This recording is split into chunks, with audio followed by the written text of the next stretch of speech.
Sports medicine is the best it's ever been, and as such, you almost never look at an athlete's injury and say, wow, they're just never going to come back from that one. Good morning to you. Good Tuesday morning. I'm Dejan Kovacevic of DK Pittsburgh Sports. This is Daily Shot of Penguins. It comes your way bright and early every weekday. If you're into football and or baseball, I also offer daily shots of Steelers and Pirates in the same place that you found this. I did not hold out hope for Jesse Puljujarvi. I'm going to say that out loud right now. I couldn't then. I expressed a little bit of skepticism, but I just thought there was no chance. When you look at the history in hockey of players attempting to return from what's known as a double hip resurfacing, it was pretty close to zero. And I had put that pile of athletes in pretty much the same class that I had baseball pitchers with nerve injuries, for example. Football players with turf toe, and I know that sounds really innocuous. It just isn't. You can't play football with it. Of all people, the Steelers' iconic legend, Jack Lambert, had his Hall of Fame career undone by turf toe.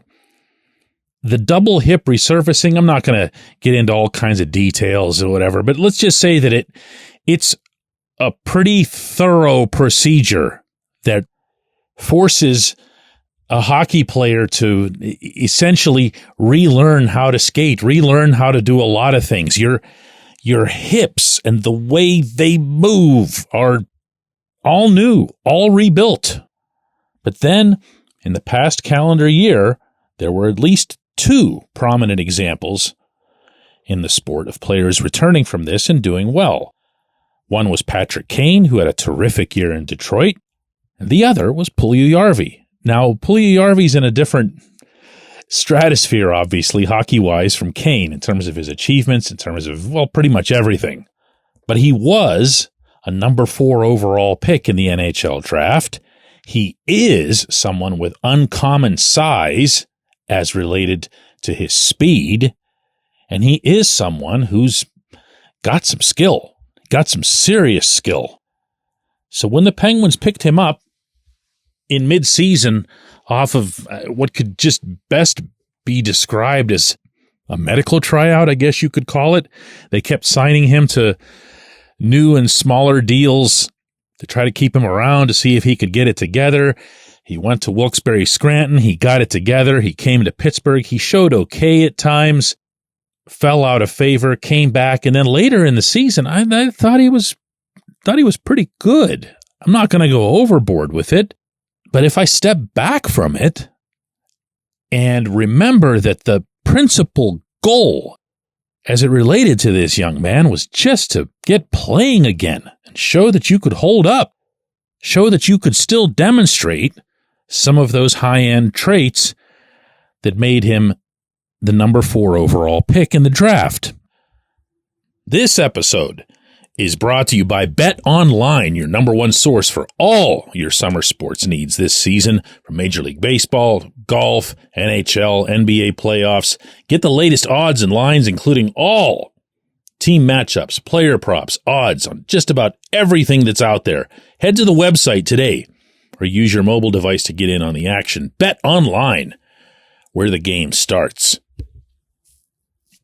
Well, that box was checked, and it was checked emphatically. He's healthy. He went right after he was done with the Penguins over to the World Championships in Czechia and performed pretty well for Finland, had a prominent role for that team. 3 goals in 7 games in that tournament. With the Penguins, in the 22 games he spent with them, he had 3 goals and 1 assist, which is obviously not anything to get excited about, but he averaged 9 minutes and 11 seconds of ice time. He was almost always on a 4th line, and he registered a total of 29 shots. He also he did occasionally, but barely got out on the power play. But the reason that I'm bringing him up today is that when you draw up, I'm looking at you right now, the 4 lines that you would expect to be starting in the season opener, I'll bet he's not on them. I'll bet you didn't put him on them. You know why I think that? Because he wasn't on mine. When I did mine, about a week ago. And I'll bet that you'll be as wrong as I will. Because if he stays healthy, and I know from a couple of conversations that I've had with him during the season when he was at the NHL level, that he's hungry. He feels as if he nearly lost what he loved to do more than anything else in life. And now that he has a second chance at it, he's more motivated than he's ever been. Sometimes guys just say that sort of thing, and sometimes they actually mean it. And I'd like to think I've learned to discern the difference. I think he really, really, really wants to make something of his NHL career. Now, does he have other issues to overcome from a hockey standpoint? Sure, he's not the most defensively responsible player. He's not the most complete player. Not exactly an elite playmaker, in particular when it comes to the offense. But there are a lot of things that he can do. And there are a lot of things that he can do that don't go into a slump, meaning he'll continue to be big. He'll continue to be able to utilize that size, and he'll absolutely be able to continue skating as long as he stays healthy. When we come back, J1Q.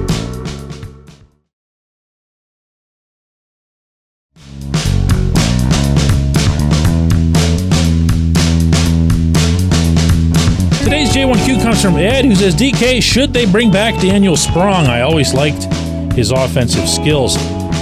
Ed, there's nothing to not like when it comes to Sprong and his skills. Sprong can shoot a hockey puck about as well as anyone in the NHL. Did you catch the part where I was hesitating there? Because I really wanted to give it some thought before going overboard. But I'm just talking about that one thing. His release, his accuracy, his finish is absolutely right up there.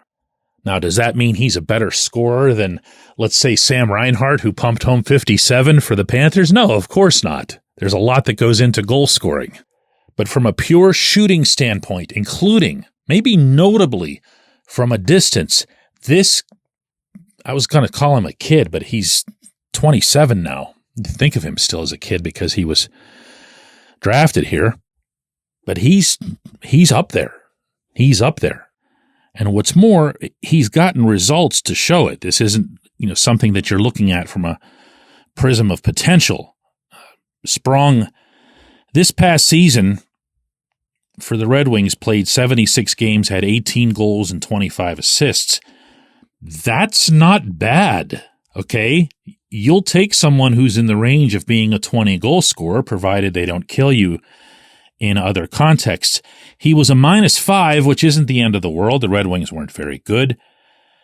And of his 18 goals, 3 of them were on the power play. Now, the season before that, in Seattle, he played 66 games, 21 goals and 25 assists, and a +13 rating, not to mention other more significant analytics that suggest he was stronger from a two-way perspective. 6 of his 21 goals came on the power play. And the reason that I'm assuming you bring him up, Ed, is that he is a free agent right now. He signed a 1-year, $2 million contract with the Red Wings last season. They haven't brought him back. The Kraken didn't bring him back. All of the other various teams he's been with of late haven't brought him back.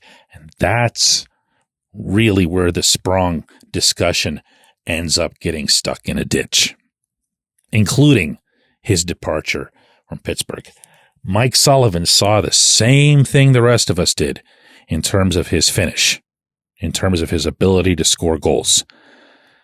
Sullivan couldn't make it through to him when it came to helping him become a more complete hockey player. There is a lot more to it than shooting the puck. And because of that, and because of all these other teams that have now had the same experience, and because Sullivan's still here, of course, I don't see that reversing itself. Yes, he'd be cheap. He's still out there, and he just made $2 million last year. But when you're tight up against the cap as the Penguins remain, you have to be pretty smart with every one of those cap dollars. And if you're going to be in the range of getting somebody who can score this many goals, you might as well go the next mile and get somebody who could score you some goals.